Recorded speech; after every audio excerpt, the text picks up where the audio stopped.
Көп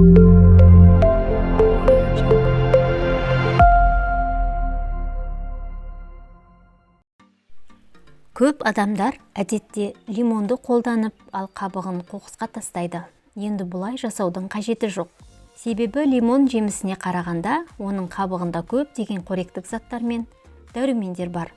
Неліктен лимон қабығын мұздатқышқа қатыру керек? Ол қандай емдік қасиеттерге ие болады және қандай ауруларда көбірек көмектеседі? Лимонның ерекшелігі неде? Бүгінгі видеода әдетте біз қоқысқа тастап жүрген лимон қабығының пайдасы мен оны қалай қолдану керектігі туралы айтатын боламыз. Сіздер үшін өте пайдалы боларына сенімдімін. Видеоға лайк басып, достарыңызбен бөлісіп, каналға тіркелуді де ұмытпаңыздар. Лимонның С дәруменіне бай екенін бәрі біледі. Бірақ оның емдік қасиеті тек иммунитетті нығайтып және суық тиюдің алдын алумен ғана шектелмейді. Біріншіден, құрамында калий болғандықтан жүрек пен қан тамырларына таптырмас көмекші. Сондай-ақ холестеринді кетіріп, атеросклеротикалық бляшкаларды ерітеді. Екіншіден, лимон ішектердегі шлактарды тазартады және бұл әдіс көптеген басқа амалдарға қарағанда тиімдірек. Үшіншіден, лимон қандағы темір құрамының деңгейін және гемоглобинді жоғарылатады. Осының арқасында ол анемияны емдеудің тиімді әдісі болып табылады. Лимонның төртінші пайдалы қасиеті ағзадағы әртүрлі ісіктердің дамуына жол бермейді. Бұл жемістің ерекшелігі, біз оның целлюлозасын ғана жеуге дағдыланғанбыз. Шын мәнінде лимон қабығында да көптеген дәрумендер мен басқа да пайдалы заттар бар. Сонымен қатар лимонды қалай тұтынған ағзаға пайдалырақ болады деген сұрақ туындайды. Біз көбіне лимонды пісірілген пирогтарда немесе джем түрінде тұтынамыз. Бұл әрине дәмді, бірақ тым пайдалы емес. Себебі термиялық өңдеу процесінде лимон өзінің көп пайдалы қасиеттерін жоғалтады. Сондықтан оны балғын күйінде тұтынғаныңыз жөн. Бірақ ол ұзақ сақталмайтын болғандықтан, оны мұздатқышқа сақтап, сосын оны қолдануға болады. Неліктен лимонды мұздату керек? Заманауи зерттеулер бойынша мұздатылған лимон қатерлі ісік пен қант диабетін емдеуде керемет көмекші бола алады. Лимонды не үшін және қандай жағдайда қолдануға болады? Бірінші қолдану әдісі онкологиялық алдын алу және одан емделу мақсатында. Ғалымдар лимонның қатерлі ісікке әсер ету қабілетін ұзақ уақыт зерттеді. Лимоноидтар жоғары дозада олардың пайда болуынан қорғап қана қоймайды. С дәрумені, пектин және гликозидтер қатерлі ісіктердің түзілуінің алдын алады. Сондай-ақ лимон сүт безі қатерлі ісігі үшін де ең тиімді болып табылады. Ол үшін лимонды күнделікті жаңа немесе мұздатылған түрде жеу қажет. Оларды салаттар мен табиғи йогурттарға қосып пайдалану ұсынылады.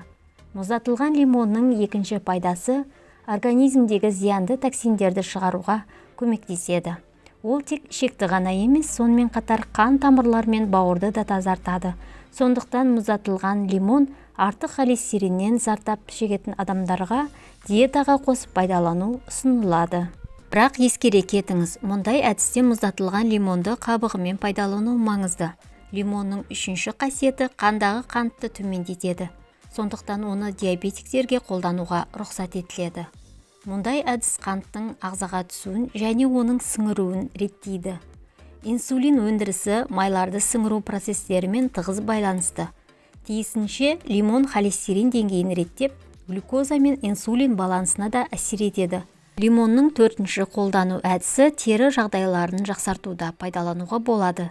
Лимонның құрамында С дәрумені мен микроэлементтер, клетчатка, пектиндер мен ақуыздар, көмірсулар мен органикалық қышқылдар болғандықтан тері жасушаларын жаңартады, тері қабатын тазартып, бет терісінің түсін жақсартады.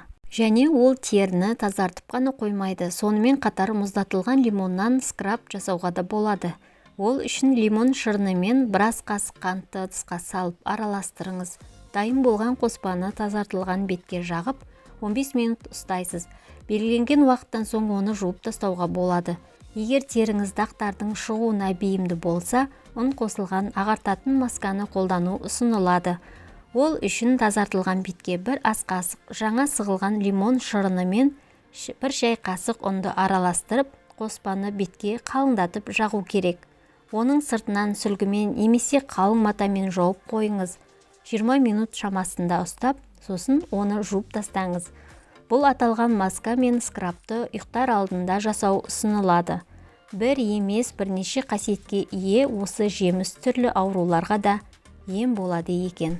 Мәселен, лимонның бойындағы барлық дәрумендер мен минералды заттардың 70% қабығында сақталады екен. Кей ауруларға лимонды емес, оның қабығын жеген жөн дейді. Атап айтсақ, лимонның қабығы холестерин деңгейін реттеп, иммунитетті көтереді. Ал жемісі микробқа, жұқпалы ауруға, бактерияға қарсы ем болады. Лимонды көп тұтынатындар инсульт ауруына шалдықпайды екен. Назар аударыңыз, бұл өнім асқазан, ішек ауруымен ауыратындарға, энтерит асқазанда жарасы бар, гастритпен ауыратын адамдарға ұсынылмайды. Аллергиямен ауыратындар лимон қабығын абайлап қолдану керек. Себебі аллергиялық реакция беруі мүмкін. Видео пайдалы болса, лайк басып, комментарийде өз ойыңызбен де бөлісе кетіңіз. Және каналға тіркелуді де ұмытпаңыздар.